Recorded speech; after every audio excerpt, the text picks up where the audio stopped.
natangira urugendo rw'ubuzima nsa, uko mumbona ngana siko narutangiye ngana abagenzi. Nakuze mvanwa mu busa ndasanasanwa ndushaho gusobanuka. Abo nasanze baranyambitse barantoza banteza intambwe, urabyura urwego ngezeho si rwo herezo dukomeje urugendo.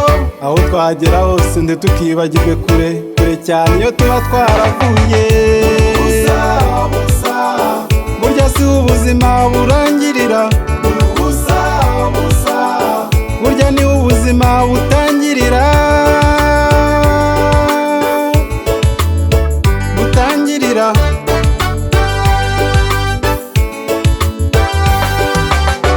Ibyava mu busa burya ntibipfa kubonwa na bose ku isi. Ubusanzwe benshi babona ibigaragara batarebye aho byavuye. Hari ibisaba izindi imbaraga z'umwuka cyangwa ubundi buhanga buhanitse, bitapfa kubonwa n'umubiri cyangwa amaso yambaye ubusa. Aho niho Dawidi yavanywe ava nk'umwami ukomeye cyane. Aho niho Yesu tuzi yavanywe acungura isi tubona abagenzi. Burya si ubuzima burangirira, burya ni ubuzima butangirira.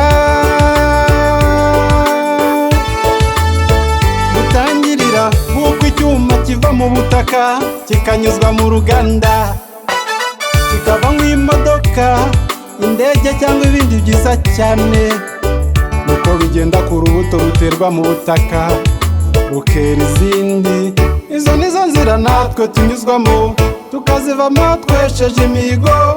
Ibitubabaza ntibikaduca intege kuko burya byose bigira iherezo. Burya ikitagira iherezo ni amateka dusiga mu nzira z'ubuzima tunyuzwamo. Burya si ubuzima burangirira, burya ni ubuzima butangirira.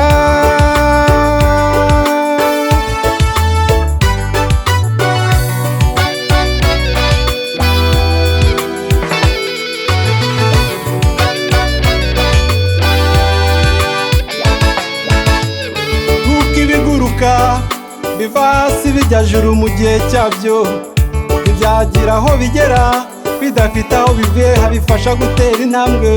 Ntukirare ngo ucike intege nutera intambwe ukabona biranze. Nawe igihe kizagera uguruke ugaragare bakubone. Tuzaguma aho ugejejwe wenyine nawe uzahageza abandi. Aho twagera hose ntitukibagirwe kure cyane iyo tuba twaravuye.